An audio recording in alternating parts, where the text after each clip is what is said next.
Hello साथियों, मैं सुमन कुंज एक बार फिर से आप सभी का अपने YouTube channel study with Kunj 2 पर स्वागत करता हूं। दोस्तों, आज का यह video lecture chemistry test series का दूसरा वीडियो लेक्चर होगा, जिसमें मैं 30 अति महत्वपूर्ण प्रश्नों का संग्रह लाया हूं। तो आइए शुरू करते हैं आज का टेस्ट सीरीज और देखते हैं कि कौन सा विद्यार्थी कितना स्कोर कर पाता है। तो आइए शुरू करते हैं, देखते हैं पहला प्रश्न इस प्रकार से है, जीवाणुओं को नष्ट करने के लिए निम्नलिखित में से किस गैस का प्रयोग किया जाता है। जीवाणुओं को नष्ट करने के लिए निम्नलिखित में से किस गैस का प्रयोग किया जाता है। दोस्तों, ऑप्शन ए है क्लोरीन, ऑप्शन बी है ऑक्सीजन, ऑप्शन सी हाइड्रोजन और ऑप्शन डी नियोन। तो दोस्तों, इसका सही आंसर हो जाएगा ए नंबर ऑप्शन क्लोरीन। जी हाँ, क्लोरीन का उपयोग जीवाणुओं को नष्ट करने के लिए जल में किया जाता है। जब जल दूषित हो जाता है तो उसको शुद्ध करने के लिए उसमें क्लोरीन गैस मिलाई जाती है। अब बढ़ते हैं अपने अगले प्रश्न की तरफ। अगला प्रश्न इस प्रकार से है, निम्नलिखित में से ऑक्सीजन मिश्रित वह निष्क्रिय गैस कौन सी है जो अवरोधित शोषण से पीड़ित रोगियों को दी जाती है।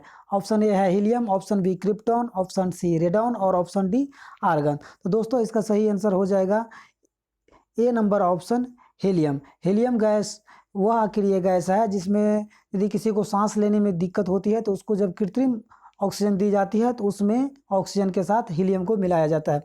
अब बढ़ते हैं अपने अगले प्रश्न की तरफ। अगला प्रश्न इस प्रकार से है, अम्ल वर्षा वनस्पति को नष्ट कर देती है क्योंकि उसमें ऑप्शन ए नाइट्रिक अम्ल होता है, ऑप्शन बी ओजोन होती है, ऑप्शन सी कार्बन मोनोऑक्साइड होता है, ऑप्शन डी बी सल्फ्यूरिक अम्ल होता है। दोस्तों, इसका सही आंसर हो जाएगा डी नंबर ऑप्शन सल्फ्यूरिक अम्ल। अब बढ़ते हैं अपने अगले प्रश्न की तरफ। अगला प्रश्न इस प्रकार से है, एरोसॉल उदाहरण है। ऑप्शन ए दूध, ऑप्शन बी नदी का जल, ऑप्शन सी धुआं और ऑप्शन डी रुधिर। तो दोस्तों, इसका सही आंसर हो जाएगा सी नंबर ऑप्शन धुआं। एरोसॉल का उदाहरण है धुआं। अब बढ़ते हैं अपने अगले प्रश्न की तरफ। अगला प्रश्न इस प्रकार से है, वायुमंडल में कौन सी गैस परावैंगनिक किरणों का अवशोषण कर लेती है। जी हाँ, वायुमंडल में कौन सी गैस परावैंगनिक किरणों का अवशोषण कर लेती है।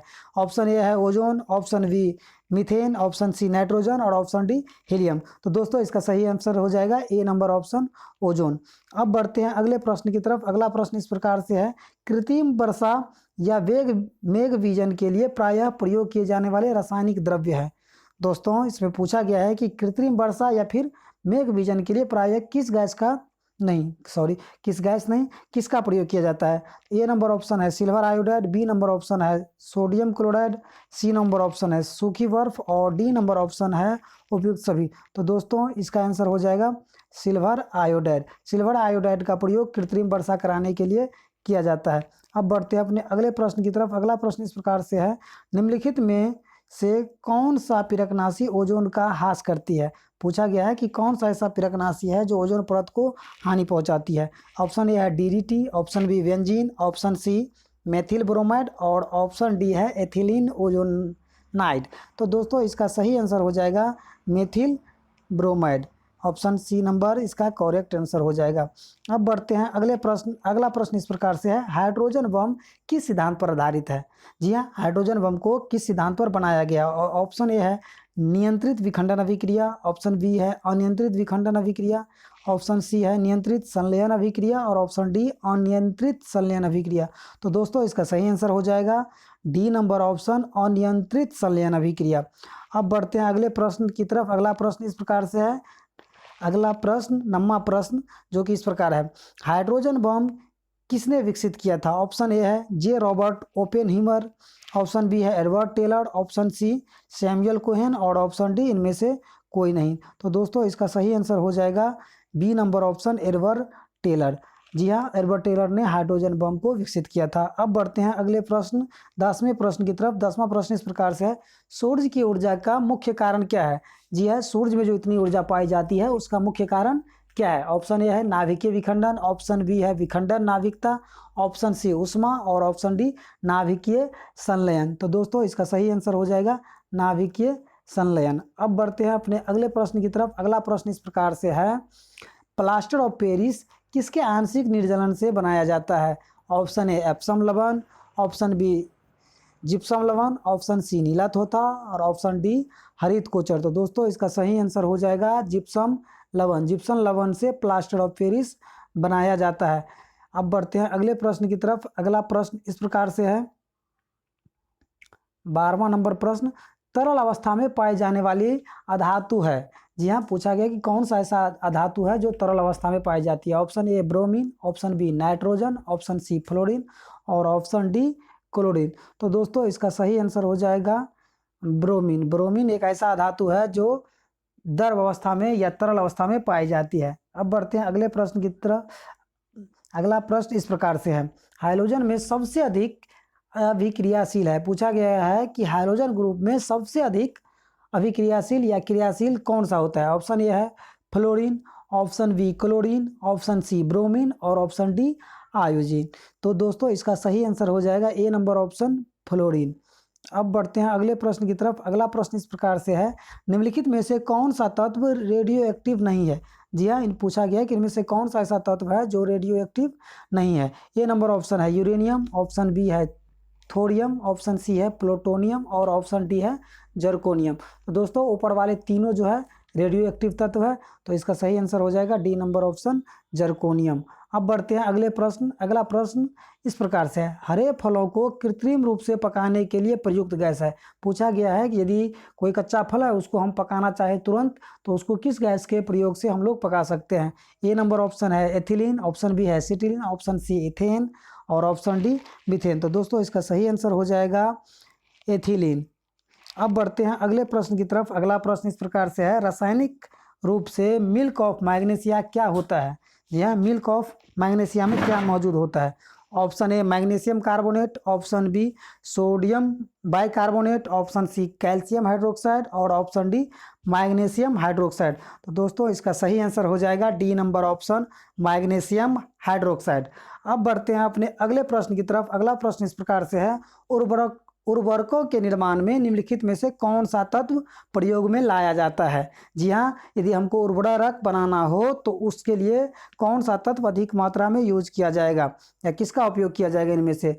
ए नंबर ऑप्शन है फ्लोरीन, ऑप्शन बी है पोटासियम, ऑप्शन सी है सीसा और ऑप्शन डी है एल्यूमिनियम। तो दोस्तों इसका सही आंसर हो जाएगा पोटासियम। अब बढ़ते हैं अगले प्रश्न की तरफ। अगला प्रश्न इस प्रकार से है, क्यूरी किसकी इकाई का नाम है। जी हाँ, क्यूरी किसकी इकाई का नाम है। ऑप्शन ए है रेडियो एक्टिव धर्मिता, ऑप्शन बी है ताप, ऑप्शन सी ऊष्मा और ऑप्शन डी ऊर्जा। तो दोस्तों इसका सही आंसर हो जाएगा A number option radio active धर्मिता। अब बढ़ते हैं अगले प्रश्न की तरफ। अगला प्रश्न इस प्रकार से है, व्यापक रूप से इस्तेमाल किया गया नाइट्रोजनी उर्वरक है। पूछा गया है कि व्यापक मतलब अधिकतम रूप में हम किस नाइट्रोजनी उर्वरक का प्रयोग करते हैं।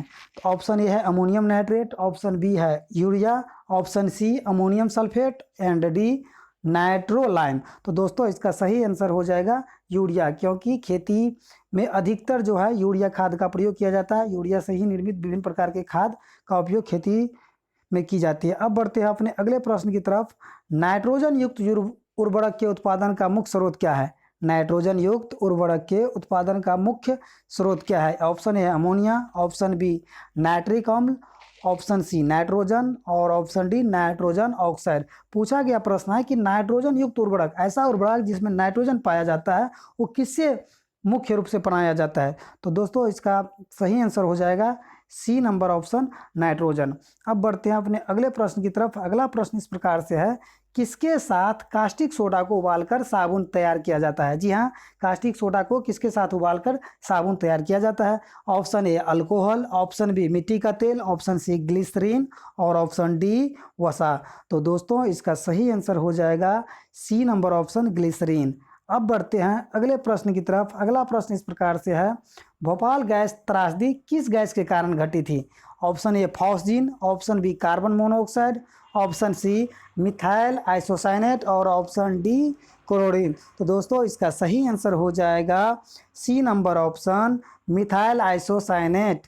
जी हाँ, मिथाइल आइसोसाइनेट के कारण ही भोपाल गैस त्रासदी 1984 ईस्वी में हुई थी।